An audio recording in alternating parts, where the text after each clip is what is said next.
Hi everyone, and welcome back to another Lawn Fawn video.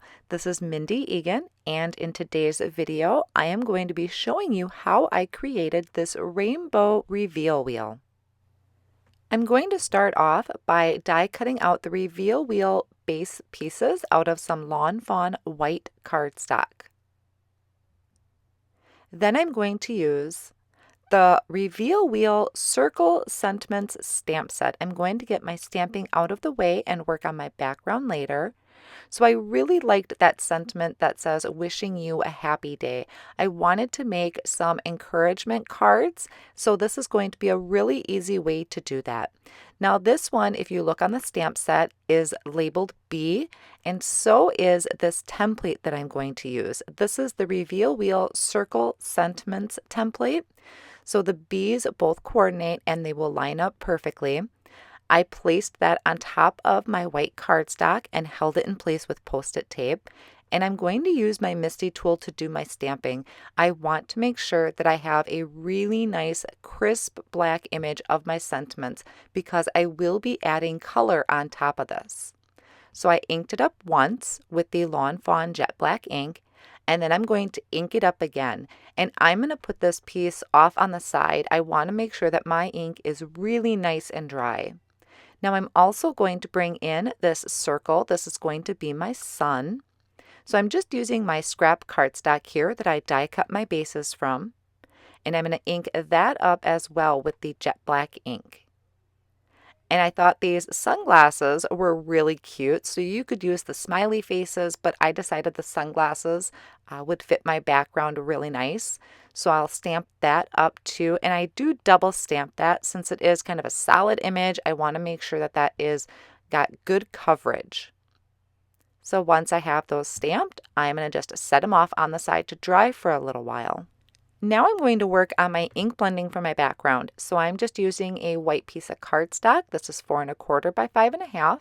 And I'm going to start off by adding some tumbled glass. Now I'm just using my sponge tool to do the ink blending. Whenever I have a big area to cover, I just grab the sponge tool to do the ink blending. You can use whatever you're comfortable with. So I'm adding on that tumbled glass. I don't need to go all the way down to the bottom because I will be covering that up. Then next I'm going to come in with Salty Ocean and I'll blend that down. So I'll have kind of a slow transition with the different colors. What's really nice is because I did lay some color down already, it does make the rest of the inks easier to blend on. So this one is the blueprint sketch that I'm adding to the very top, and then I will go back and forth between the colors to help make that a really nice smooth transition. And then also coming back in with the tumbled glass. Then I'll just take some clear water, spritz that onto that background, and dab it up with a paper towel, and that just adds a little bit of interest to my background. Now I'm going to die cut out my reveal wheel front panel here, so I'm using the semicircle reveal wheel insert. So I just placed that in there. I'm going to hold this all down with some purple tape and run that through my die cut machine. So this is creating our window where our sentiment is going to go. And I like to save those pieces just in case I use them down the road. Now for the scene on my card, I'm taking some mermaid cardstock. I did die cut it with the stitched simple wavy border, and I'm adding a little bit of the Peacock Feathers Distress ink. Now this is totally optional. You don't see a lot of the rest of the cardstock, just depending how you layer the front of your card, but I wanted to add it just in case. And then I also have here the palm tree border that I had die cut out of a brown shimmer cardstock. I also have this separate piece you can cut. This has got the dotted line at the top, and I'm ink blending that with antique linen and vintage photo distress oxide ink. Once again, kind of going for that two-tone color look. This is going to layer on top of my palm tree borders. So I'm just creating a sandy beach for my scene using a life-changing blender brush to blend those. And then to add interest to this, I am just using some watercolors. So I spritzed the white and the brown watercolor with some clear water, picked it up with my paintbrush, and I did bring it to my mat and then dilute it just a little bit more so I could flick that onto my sand. And then doing the same thing with the brown. And I really like this look. This really just adds that interest to the background, kind of breaks up that scene a little bit. So once those pieces are dry, I'm going to start working on the front of my card. So this is the ocean that I'll have in the background. I'm just going to attach that with the tape runner, adding little bits. Now I did decide I wanted it to peek up a little bit further than what I had die cut it at. So you'll see I have just a little bit of white space there at the bottom, and that's okay because no one's going to see that anyway. And then I do have here the palm tree border that was die cut out of that shimmer cardstock. And I also die cut out the palm tree tops out of the green shimmer cardstock. So this shimmer cardstock is just really pretty in person, adds that little bit of something to your card front. And then once I have all of those palm trees attached with the liquid glue, I'm going to just trim off any that are overhanging. Now I can work on creating my rainbow reveal wheel. So I'm going to do this with Copic markers. There are many different ways that you could do it, but I really liked having that strip of a rainbow through my window. So I'm starting, you'll notice now on that reveal wheel there are the embossed lines. I am coloring just inside of that. So right above the sentiments, you can always bring it back to your window and double check where it lines up, but I'm coloring just inside of that embossed line. So I'm starting off with my red. This is actually R24, and then bringing in the orange. So going in rainbow order, I have YR04. I believe I used Y06, and then YG06 for the green, B02 for blue, and V04. And I'm totally freehanding this. It doesn't need to be perfect. It just looks really pretty through the rainbow. And you'll most likely lose that purple a little bit, but that's okay. So you can see I have that lined up. You can always come back in and fill in if you need to add a little bit more red to the areas. So while I have my markers out, I am coloring in my sun. I'm using Y04, Y06, and Y08. And then I'm going to use the coordinating die to die cut that out.